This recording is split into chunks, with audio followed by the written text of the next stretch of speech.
क्या ऐसा हो गया कि कर्नाटका के कांग्रेस गवर्नमेंट को अपने ही एक बिल जो उन्होंने सुबह अनाउंस की थी कि रिजर्वेशन दिए जाएंगे लोकल कन्नडिगास को, प्राइवेट सेक्टर यानी प्राइवेट कंपनियों में भी उसे वापस लेना पड़ा या रोकना पड़ा। नमस्कार, मैं हूं वरुण सिंह और आप देख रहे हैं भारत वर्स विद वरुण सिंह।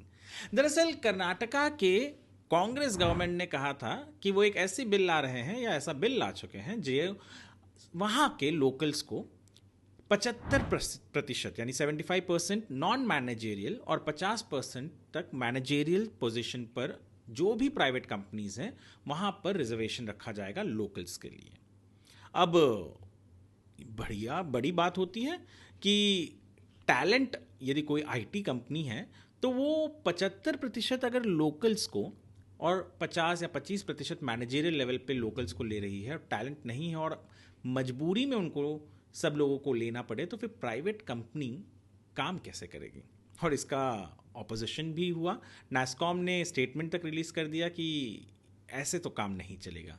और कई स्टेट थे जिन्होंने फ़ायदा भी उठाया, जिसमें चंद्रबाबू नायडू की आंध्र प्रदेश यानी टीडीपी जो वहाँ पर राज करती है, तेलुगु देशम पार्टी आंध्र प्रदेश ने, वहाँ उनके पार्टी के जनरल सेक्रेटरी ने कह दिया कि भैया आप हमारे यहाँ आ जाइए, हमारे यहाँ पर इस तरीके के कोई भी भेदभाव या डिस्क्रिमिनेशन नहीं है, हम आपको इंफ्रास्ट्रक्चर देंगे, पावर देंगे, सब कुछ मिलेगा और सब्सिडी भी देंगे। तो कहीं ना कहीं कर्नाटका और ख़ास करके बेंगलुरु जो सिलिकॉन सिटी के नाम से जाना जाता है भारत का, वहाँ पर एक झटका तो लगा ही। साथ ही साथ पूरे देश में इस चीज़ को लेकर बवाल मच गया कि क्या केवल लोकल्स के ऊपर ही यदि सारा का सारा दामोदार रखा जाए कि वही काम करेंगे तो क्या इस तरीके से देश चल सकता है। हालांकि दो तीन चीज़ें हैं जो इस तरीके के चीज़ों को एनकरेज करती हैं। पहला चीज़ तो ये कहना कहीं गलत नहीं होगा कि बहुत से ऐसे लोग हैं कि जो डिफरेंट स्टेट्स में जाते हैं पर वहाँ की भाषा नहीं सीखना चाहते, जो गलत है। यदि आप कहीं पर भी 1 साल से ज़्यादा रह रहे हैं तो आपको वहाँ की भाषा थोड़ी बहुत तो सीखनी चाहिए।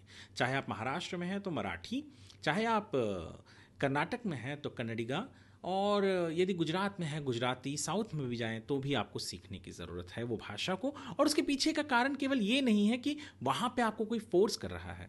भाषा दरअसल आपकी ज़िंदगी को भी बेहतर बनाती है। अगर आप उनके कस्टम्स को भी फॉलो करें तो वो आपके लिए, क्योंकि आप वहीं रह रहे हैं, लोगों के साथ एसिमुलेट होना है आपको, तो आपको ये छोटा छोटा प्रयास तो करना ज़रूरी है ही। पर क्या इस तरीके की राजनीति इस देश में चल सकती है? और कांग्रेस जो पुरजोर विरोधी थी, जब महाराष्ट्र नवनिर्माण सेना ने यानी राज ठाकरे ने 2008 में महाराष्ट्र में इस तरीके के ही अनाउंसमेंट्स किए थे कि जो सन ऑफ द सॉइल हैं, जो मराठी हैं, उन्हें ही प्रेफरेंस दिया जाना चाहिए, तो उनकी सरकार थी तब 2008-9 में यहाँ पे महाराष्ट्र में कांग्रेस की, और उन्होंने बहुत सारी चीज़ें की थी, जेल भी जा चुके थे, जेल भी जाना पड़ा था राज ठाकरे को। तो ये राजनीति जो है लोकल वाली, ये अच्छी भी है कुछ हद तक, पर बहुत भयानक रूप ले सकती है यदि आप इतना बड़ा परसेंटेज रखें। हाँ, एक लिमिटेड परसेंटेज होना चाहिए ताकि लोकल भी अपना स्टेट न छोड़े, लोकल भी वहाँ रहे, उन्हें भी जॉब अपॉर्चुनिटी मिले, जो इसका काम सरकार जो वहाँ पे है उसका काम बनता है करना। बट यदि आप इतने बड़े पैमाने पे 70-75% पे करेंगे तो शायद कंपनियाँ इसी तरीके से प्रोटेस्ट करेंगी।